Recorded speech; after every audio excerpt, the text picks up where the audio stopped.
convidar os irmãos, pode ser assentado como você está, abrir a sua Bíblia no livro de Atos dos Apóstolos, capítulo 1, verso 9.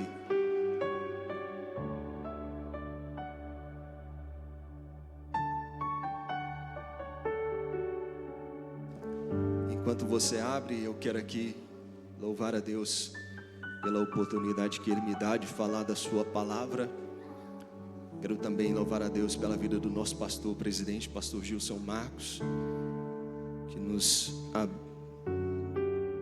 abriu essa oportunidade para nós estarmos falando aqui da palavra de Deus. Cumprimentar nosso co-pastor, pastor Nelson, todos os vices e pastores aqui, cumprimento também com a paz do Senhor.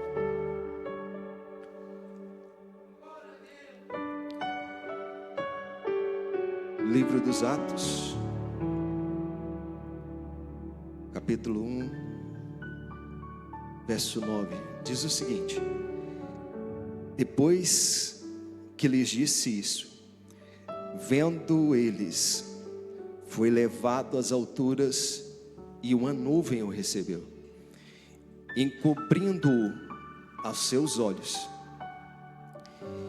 E estando eles com os olhos fitos nos céus, enquanto ele subia, de repente, junto deles, puseram dois homens vestidos de branco, os quais lhe disseram: varões galileus, por que estáis olhando para o céu?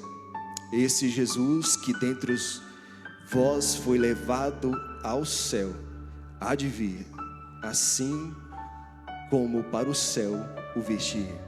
Amém? Aleluia. Eu falo sobre Jesus Cristo, e aqui mostra os três aspectos do tema que eu escolhi para essa mensagem, que Jesus veio, voltou e Ele voltará. Quando nós olhamos para as nossas vidas, nós podemos perceber que cada um de nós tem várias expectativas. O mundo, ele vive esperando e cheio de expectativas. Nós temos expectativas todos os dias. Nós esperamos por dias melhores. Nós esperamos pela nossa cura. Nós esperamos por uma estabilidade financeira. Nós esperamos por uma resposta de Deus. A nossa vida ela é marcada por esperança e expectativas. Todos os dias que você acorda, você tem uma expectativa. Independente do foco que você coloca nela, você tem uma expectativa, eu tenho uma expectativa. Mas a Bíblia vai além disso. Ela nos mostra qual deve ser a expectativa da igreja e qual ela deve colocar primariamente o seu coração. Não estou dizendo aqui que nós não devemos ter expectativas por cura, por libertação, por restauração, por dias melhores, mas estou dizendo que há uma expectativa na nossa vida que tem que ser primazia. É uma esperança que deve ser a primária. A igreja, ela tem uma expectativa e ela espera o seu rei. Ela espera o retorno do seu rei, chamado Jesus Cristo. Nós estamos esperando por Ele. Nós estamos esperando e essa é a nossa expectativa. Então Jesus veio e é o que a Bíblia nos ensina. Ela ensina pra gente que Jesus veio. E Ele vem como cumprimento de uma promessa.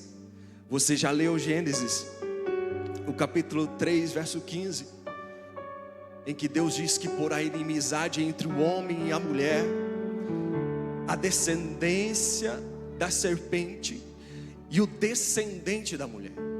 É uma promessa das primeiras das quais nós vemos sobre Cristo e a sua vinda. Nós também vemos lá em Isaías outra promessa da sua vinda, que diz que portanto o Senhor mesmo lhe dará um sinal, eis que a virgem conceberá e dará luz a um filho, e esse lhe chamará Emanuel, que quer dizer Deus conosco. Então nós vemos que Jesus e a sua vinda tem uma promessa. Deus, na sua palavra, Ele promete a vinda do seu Filho, do seu Cristo. E por que há essa promessa? Porque Ele veio. É do nosso conhecimento que Deus preparou um caminho para o homem andar. Deus preparou um caminho para o homem andar, e o homem escolheu andar no seu próprio caminho. E é isso que é considerado ali pecado. É quando o homem decide andar no seu próprio caminho, em vez de andar no caminho que Deus havia preparado. E é por causa disso é que Jesus vem. Nós vemos ao longo da história bíblica que Deus sempre tenta reconectar-se com a humanidade, criando aliança, criando promessas, criando situações e para que o homem voltasse-se para Ele.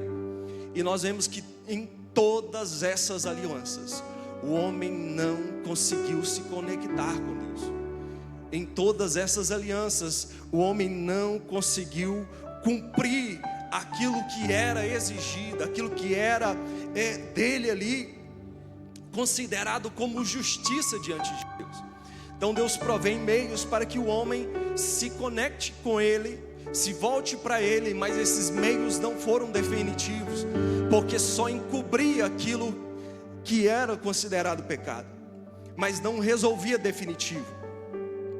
Então nós vemos que há um Deus que além da nossa percepção, Deus que além das nossas expectativas, Deus que vê presente, passado e futuro. Ele já começa no início a prometer a vinda de um Salvador, chamado Jesus Cristo. E nós vemos essa promessa se cumprir na Bíblia.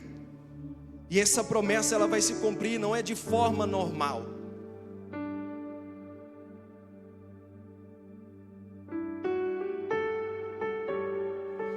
Essa promessa ela não vai se cumprir de uma forma normal.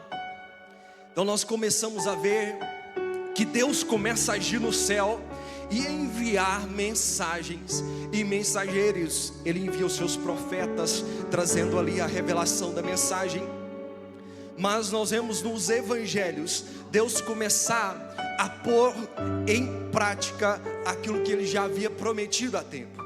Então nós vemos que Deus envia o seu anjo, vai até Maria, faz-lhe uma promessa de que ela seria mãe do Salvador. Deus começa a fazer uma promessa, e essa promessa é miraculosa, não é algo normal, porque a Bíblia diz que a virgem engravidará, irá dar à luz a um filho. A Maria chega a dizer: como será isso? Como que isso vai acontecer, Senhor, na minha vida? Aí Deus diz: vai ser por obra do Espírito Santo. Vai ser miraculoso. E o que Deus faz na sua vida não é normal. Espere algo miraculoso de Deus. O evangelho que nós vivemos não é um evangelho pacato, mas é um evangelho de poder, aonde Deus envia e o Espírito Santo age em nossas vidas. É assim que nós vivemos. Deus age. Nós vemos o desenrolar dessa promessa acontecer.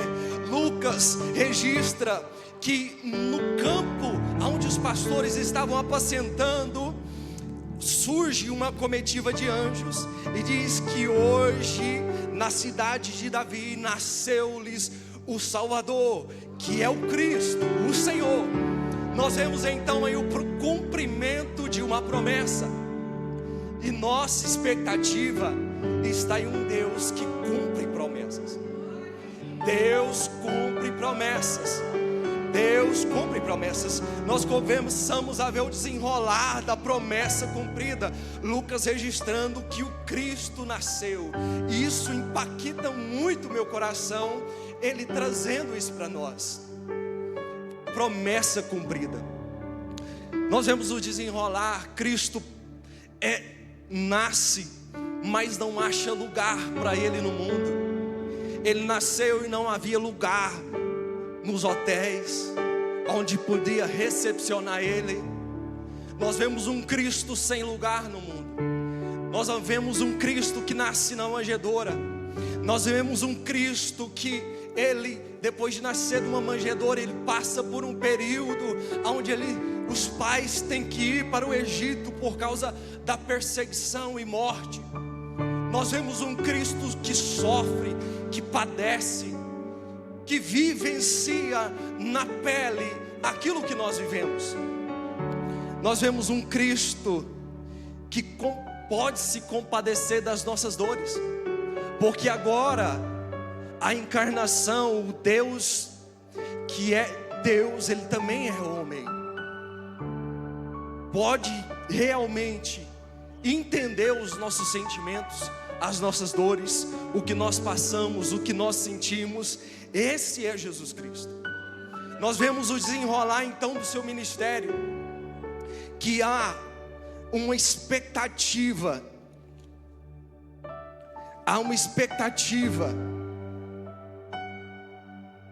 desse Cristo.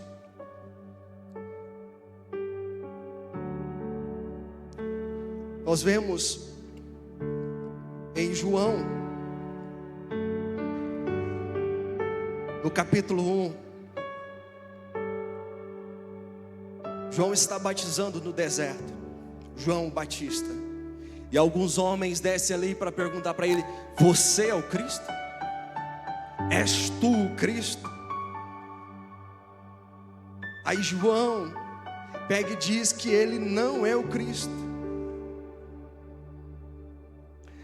Olha o que ele diz, João 1, 21.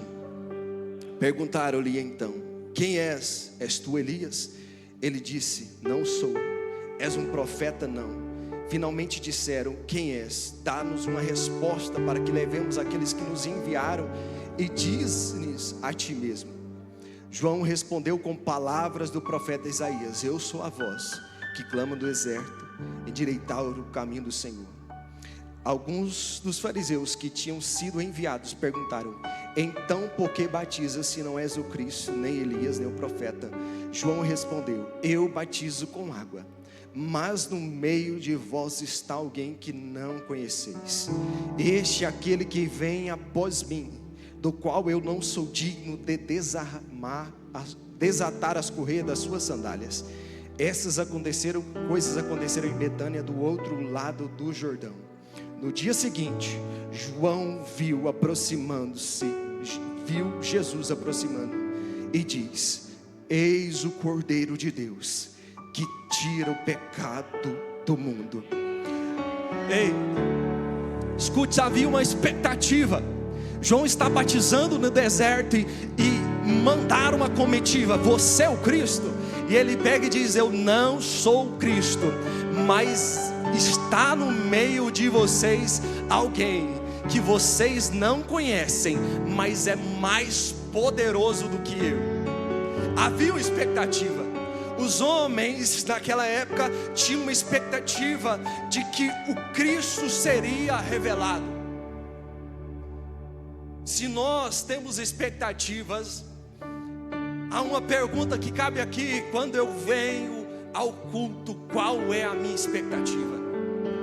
Quando eu vivo, qual é a minha expectativa? Como é a minha expectativa sobre Cristo? Havia ali uma expectativa do Cristo ser revelado, e verdadeiramente Ele se revelou. Quando nós colocamos expectativas em Cristo, viemos ao culto e a nossa expectativa está nele, na presença dele. Eu venho aqui, Deus, o Senhor vai estar lá sim. O Senhor se revelará a mim. A minha expectativa é de fé. Eu creio que o Senhor está aqui, e aí Ele se revela. Quando eu tenho expectativa no Senhor, Ele se revela para mim. E é o que aconteceu. Jesus Cristo se revelou. Mas quando eu não tenho expectativas, eu chego aqui sem expectativas. Deus não vai se apresentar, Deus não vai se mostrar para mim, Deus não vai agir na minha vida, Deus não vai transformar nada. Sem expectativa, como Deus irá revelar a você se você não estiver expectativa nele? João nos mostra que a expectativa deles estava que o Cristo apareceria a qualquer hora, e o Cristo aparece. Há uma expectativa e ela é correspondida. Então os discípulos, então Jesus começa o seu ministério após ser batizado por João no Jordão. Jesus inicia o seu ministério, e o ministério de Jesus, ele é muito impactante. Ele tem um ministério muito impactante. Jesus começa a chamar pessoas para estar ao seu lado. Jesus começa a pregar para as pessoas. Jesus começa a ensinar a palavra verdadeira de Deus. Chega momentos em que Jesus se assenta e passa horas ensinando, e a multidão fica ouvindo ele. E quando ele termina, as multidões ficam maravilhadas. A sua doutrina, eles ficam maravilhados com a doutrina de Cristo, porque ele começa a ensinar, e aquele que ensina tem autoridade. Jesus ensina, e ele ensina com autoridade. Ele não só ensina com uma autoridade, mas o seu ensino é confirmado pelo poder que ele tem. O ensino dele está sendo ensinado, mas está sendo confirmado pelo poder. Leprosos estão vindo a Cristo e ele cura eles. Cegos estão vindo a Cristo e ele cura eles. Paralíticos chegam diante de Cristo e ele cura eles. Mulheres e homens cheios de atribulações e de espíritos malignos chegam na presença do Senhor e ele expulsa eles. Todos os doentes Jesus curava. O seu ensino era confirmado pelo poder que ele demonstrava. Jesus não era um homem comum. A sua mensagem, ela tinha confirmação do céu. Porque enquanto ele pregava, Deus curava. Enquanto ele pregava, Deus curava. E Deus vai fazer isso aqui. E enquanto a palavra é ministrada, o Espírito Santo vai visitando, vai curando. Enquanto a palavra é ministrada, você recebe cura, você recebe restauração. Deus age na sua vida, Deus age na sua história, porque o Espírito de Deus está aqui. E Deus agia assim, confirmando a palavra. Jesus não é um homem comum, ele demonstra autoridade sobre os elementos da natureza, revelando a sua divindade. Revelando a sua divindade. Ele precisava mostrar para os seus discípulos e aos olhos deles que ele não era somente um homem comum. Nós cantamos agora há pouco sobre Jesus e o barco, ou falamos agora há pouco. E quando Jesus está no mar, e o mar está revolto, então nós vemos a revelação da divindade dele. Ele diz para o mar se aquietar, e o vento também. E começa a se fazer uma bonança. E os discípulos se perguntam: quem é esse? Quem é esse? Que até o mar e o vento lhe obedecem.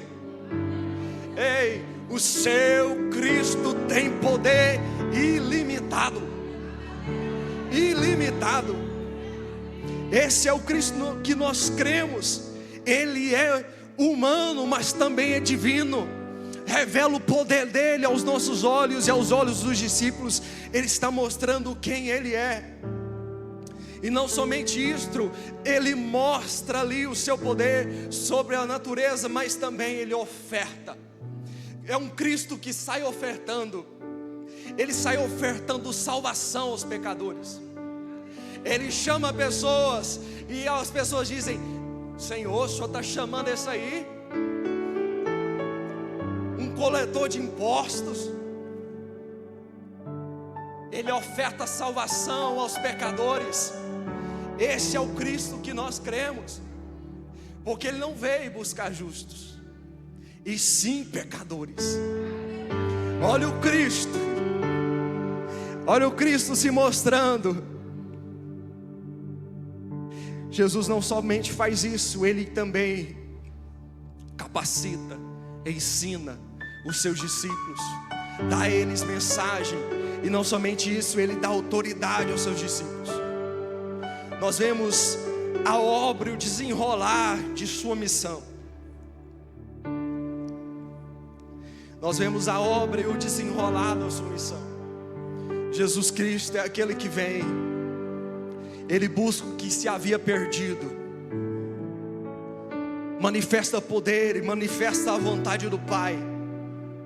Mas o objetivo e a sua missão não para aí.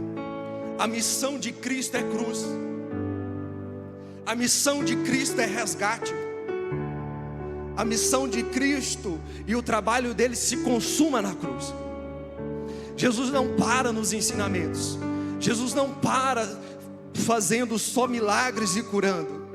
Jesus não para ensinando, mas Ele continua. Ele continua a sua caminhada. É o Cristo que vem cumprir a promessa. E cruz é promessa. A cruz de Cristo é uma promessa. Ele começa a dizer aos seus discípulos que convém Ele cumprir tudo aquilo que está escrito a respeito dele. E a respeito dele está escrito que Ele tem que padecer na cruz, que Ele tem que ser humilhado, que Ele tem que ser pisado, que Ele tem que cumprir a missão dele. A missão de Cristo é cruz. O Jesus que veio é aquele que realiza a obra redentora. Nós vemos Jesus caminhando com vigor para cumprir a sua promessa, para cumprir a sua missão. Alguns discípulos tentam o tirar daquela ideia, porque quando eles conhecem a Cristo e Jesus se revela para eles como o Messias, embora eles começassem a entender o que Jesus falava, mas na mente deles não entrava um Cristo que sofresse, um Cristo que padecesse, um Messias que ia sofrer. A mentalidade deles é a restauração da nação de Israel. Mas o que Jesus estava fazendo era além, era espiritual. Não era uma restauração da nação em si, mas era uma restauração da humanidade. Nós vemos que a vinda de Jesus muda o curso da humanidade.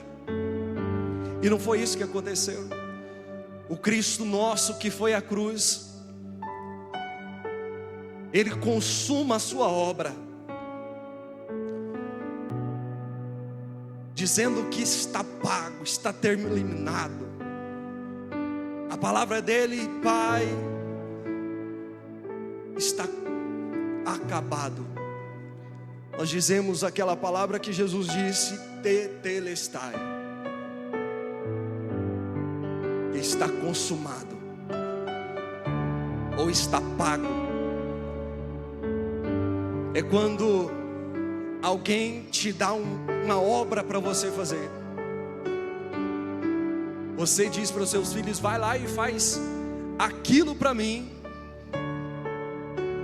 Você dá uma tarefa para ele fazer, e ele vai lá e cumpre a tarefa, e vê, chega para você e diz: olha, pai, eu terminei, eu fiz aquilo que você me mandou. É isso que Jesus fez.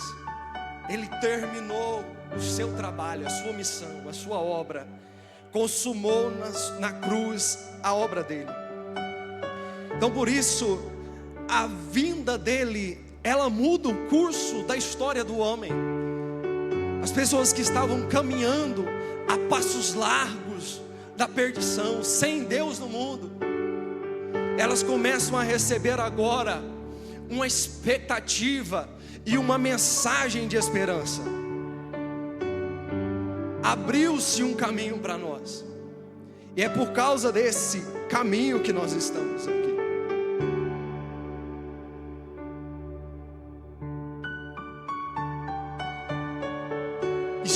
Porque ele veio. Sabe o que aconteceu? Porque ele veio. Porque Jesus veio, você tem acesso. Porque Jesus veio, você faz parte de uma aliança com ele. Porque Jesus veio, chegou para nós perdão. Porque ele veio, teve redenção para nós. Porque ele veio, teve justificação. Você é justo diante de Deus. Porque Jesus veio. Porque Jesus veio, você tem a palavra na sua mão. Você tem ensino, você tem conhecimento. E porque ele veio, nós reunimos aqui para adorá-lo. E isso é o que acontece, o que aconteceu porque ele veio. Porque ele veio, aos benefícios da graça do Senhor nos alcançou. Jesus veio. Jesus veio. Cumprimento da promessa. Jesus voltou. Eu havia lido Atos, capítulo 1.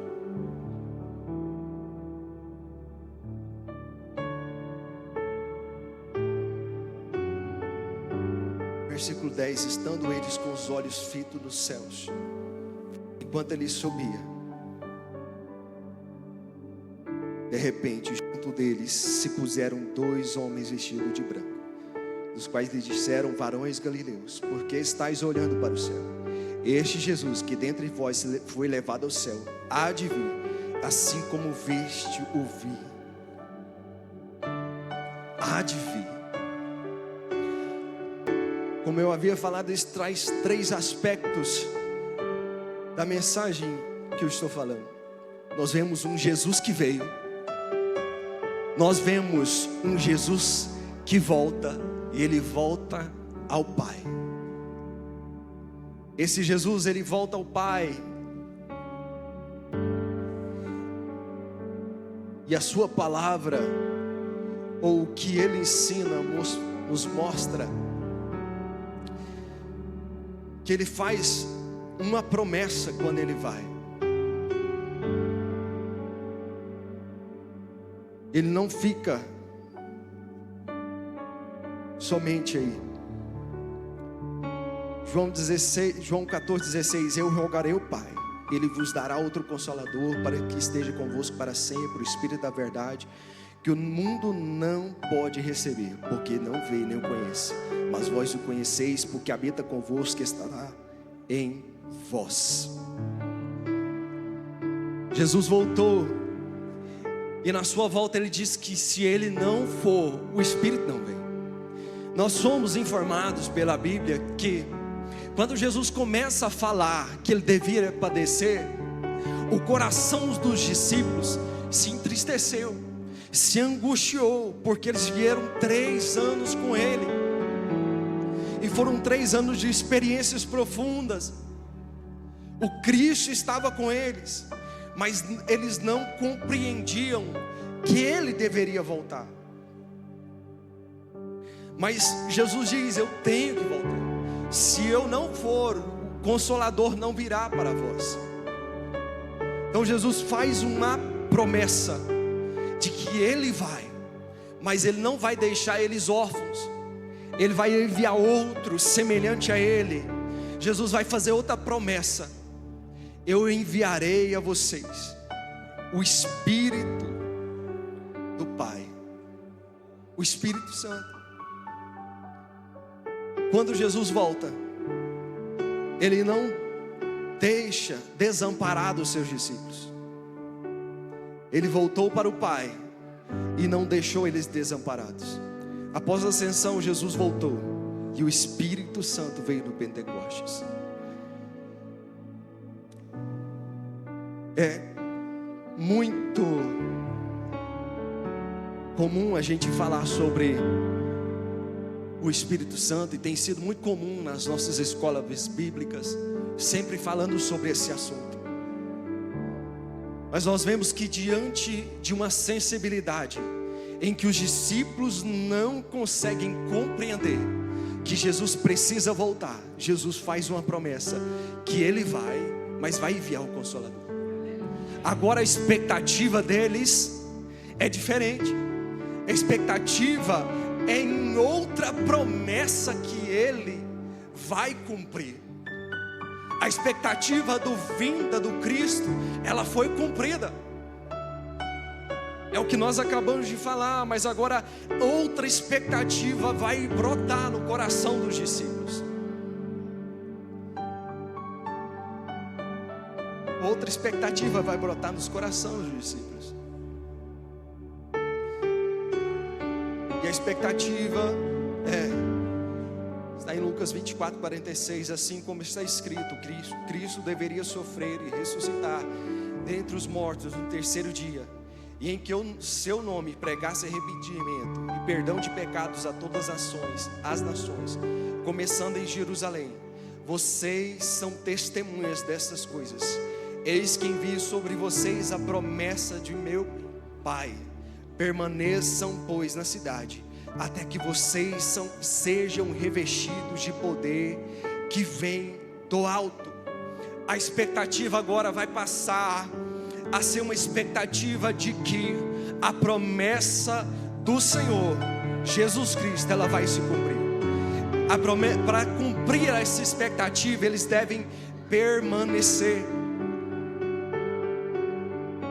Eles devem permanecer na cidade, até que do alto eles fossem revestidos de poder. Esse revestimento de poder, ele não vem somente, eu quero dizer primeiramente, do que o Espírito Santo faz. Jesus volta, envia o seu Espírito, a promessa. O Espírito Santo é o selo. Deus te sela com o Espírito Santo, dizendo que você já pertence a Ele. É o selo de que você é dele, você é do Senhor. Esse Espírito que Ele diz é o Consolador. Ele está dizendo o seguinte, que nas horas difíceis da vida, Ele não te deixa sozinho. O Consolador está com você. Nos problemas que nós vivenciamos, Deus já prometeu e Ele já enviou o Consolador, e Ele está com você. O Consolador está na sua vida. Você às vezes não colocou a expectativa nessa promessa, mas coloque nela hoje. Coloque a sua expectativa nessa promessa. A promessa de um Consolador, a promessa de alguém que estará com você todos os dias. E esse alguém não é qualquer pessoa, esse alguém é o Espírito Santo. Ele é igual ao Pai, Ele tem poder, Ele tem autoridade. Ele visita você por dentro, Ele restaura a sua alma, Ele te renova. Ei, coloque sua expectativa nessa promessa. Muitos já perderam de vista essa promessa e a expectativa dela. E Jesus chama eles: coloque a sua expectativa na promessa que eu estou dizendo para vocês, porque eu vou enviar alguém para estar com vocês todos os dias. E essa promessa é algo que Jesus está dizendo, ou colocando em nós, em que nós não estamos sozinhos, nós não estamos largados. Ele não veio cumprir o seu propósito e voltou e deixou a igreja largada, mas Ele enviou o seu Espírito, e Ele está na igreja para todo sempre, até a consumação desse período, dessa era. Não perca de vista essa expectativa. Uma promessa tão boa como essa, uma promessa de consolo, uma promessa de alguém que vai estar conosco todos os dias, não vai nos deixar, alguém que nos entende, alguém que fala com Deus e entende o nosso coração e fala diretamente com Deus. Não perca essa promessa de vista, mas coloque ela no seu radar hoje. Eu preciso viver experiências com Deus e com seu Espírito. Eu preciso viver uma vida de experiência com Deus e com seu Espírito. Como eu havia falado, o Evangelho não é normal, o Evangelho é miraculoso. E essa miraculosidade do Evangelho está em que Deus envia o Espírito Santo e Ele habita em você. Não somente liga você ao corpo de Deus, mas traz para você um revestimento de poder. Um revestimento de poder. Eu sei que às vezes você pensa assim, mas como pode acontecer isso? Creia, coloque expectativa nessa promessa. Foi o que os discípulos fizeram. Eles estavam com expectativa da promessa. A Bíblia diz que eles ficaram 10 dias orando e permanecendo, esperando de Deus ser revestido de poder. Quando Deus cumpre a promessa, algo que nunca mais aconteceu naquele dia. O Espírito Santo veio sobre aqueles homens que estavam reunidos. A Bíblia diz que eles começaram a falar em outras línguas, começaram a manifestar aquilo que Deus havia prometido, aquilo que Deus havia informado, para que eles fossem testemunhas do Evangelho de Deus. A promessa para você é de um evangelho de poder, um evangelho de autoridade, um evangelho de graça, onde você é revestido do poder do Espírito Santo. Sabe aquele dia que você vem à igreja todo fraquinho? Alguns irmãos vêm aqui apresentar, mas só Deus sabe como foi o dia dela. Aí ela começa, ela não tinha nem estrutura para cantar, para ministrar aqui. Aí ela começa, aí o Espírito Santo que está sobre ela, ela não tem força, ela não tem graça, ela não tem nada, mas o Espírito Santo tem. Aí ele começa a encher a vida dela, aí ele começa a encher a boca dela. Aí você vê os hinos cantados, meu Deus. Aí a pessoa diz, meu Deus, mas eu não tinha nada para oferecer, eu não tinha voz, eu não sabia nem o que fazer, mas foi o Espírito de Deus que te encheu. Às vezes quando chama você para orar aqui, você diz, Senhor, o que é que eu vou orar? Eu não tenho nada para falar. Aí você começa, meu Deus. Aí loguinho o Espírito Santo começa a te inflar, começa a encher a sua boca, começa a encher a sua vida. Aí você começa a orar. Aí você não fica somente na oração comum, logo você começa a orar em línguas estranhas. É o Espírito de Deus. Quando você é convidado a dar uma palavra que você não tem condições, seu dia foi péssimo. Isso acontece na nossa vida. Você nem sabe como que chegou aqui, mas aí você começa, o Espírito Santo de Deus vai te enchendo, vai te enchendo de graça, vai te enchendo de poder, vai te enchendo de autoridade, vai te enchendo de unção, vai te enchendo de glória. Aí você consegue a fazer aquilo que te foi concedida, a oportunidade. É o Espírito Santo de Deus. Quando você não tem nada para falar para alguém, mas alguém vem te perguntar alguma coisa, uma instrução, uma informação, como que eu ajo aqui, e você não sabe nem o que dizer, aí o Espírito Santo vai e usa você, usa a sua boca, usa a sua vida para ministrar uma palavra de bênção, de poder, mesmo você estando vivendo dias difíceis. Esse é o poder de Deus. Esse é o Evangelho que nós cremos, o Evangelho de poder. O evangelho onde Deus promete, Ele cumpre. E só porque Jesus veio, e só porque Ele voltou, nós temos essa promessa e esse acesso. Porque Ele voltou, nós temos o Espírito Santo conosco. Porque Ele voltou, nós temos a virtude de Deus em nós. Porque Ele voltou, nós temos o selo do Espírito Santo. Isso é porque Ele voltou. Eu caminho para o final. Jesus, nós vemos os cumprimentos das suas promessas. E será que nós podemos colocar esperança nessas promessas de Deus? Até aqui nós vemos Deus cumprir as promessas dele todas. E Deus promete que Ele voltará, a promessa da segunda vinda.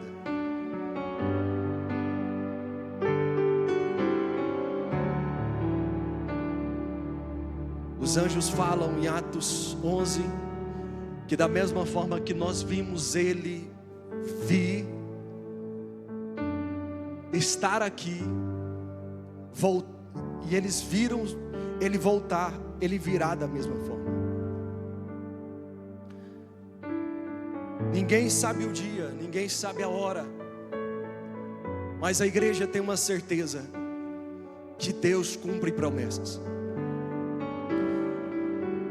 A igreja tem uma certeza que Ele cumpre as suas promessas.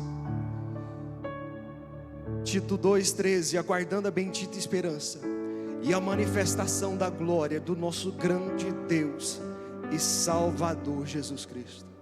É assim que nós permanecemos, aguardando a bendita esperança. A nossa expectativa está em uma esperança prometida por Jesus Cristo. Ele disse em João 14 que Ele vai para o Pai, mas Ele vai voltar. Ele disse para nós que Ele voltará. A Bíblia nos informa que Ele vai voltar. E a igreja está aonde nesse centro? A igreja está na expectativa dessa promessa clara de Deus, que Ele voltará. A expectativa da igreja deve ser constante e viva. A nossa expectativa é constante e viva, porque nós não sabemos a hora, mas sabemos que Ele cumpre todas as promessas. A nossa expectativa é que Ele cumpre todas as promessas. Essa promessa nos mantém com os olhos fixos em Cristo. É uma promessa para a igreja de Cristo. Não sabemos o dia e hora, mas sabemos que Ele vem. Nós vamos estar com Cristo para sempre. Ei, Jesus fez-nos uma promessa, e a sua promessa é divina. Ele cumpre todas as promessas e a igreja permanece nessa expectativa. A promessa dele é que Ele virá. Nós não sabemos a ocasião, mas sabemos que está próxima. Nós não sabemos como, nós não sabemos quando, mas sabemos que está próximo. Ele diz em Apocalipse que cedo Ele vem. O propósito da sua vinda é te recompensar. A promessa dele é de recompensa. A promessa dele é de te recompensar. Nós aguardamos e a igreja continua nessa expectativa. Maranata, ora vem Senhor Jesus. Nós estamos esperando. Essa é a primária expectativa da igreja. Nós esperamos o nosso Rei.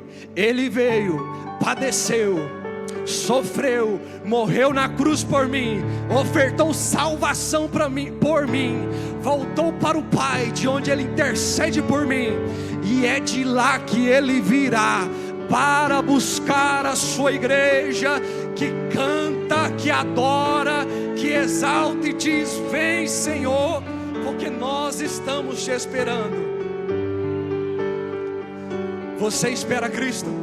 Coloque sua expectativa no Senhor e nas promessas dEle. Concluindo, Jesus veio e nos salvou. Ele voltou para o Pai e enviou o Espírito. Nós não estamos sozinhos. Ele voltará para nos levar para casa. Não haverá choro, não haverá morte nesse lugar, não haverá mais dores, doenças, enfermidades. Você já cantou muito sobre isso. Lá não haverá nada disso.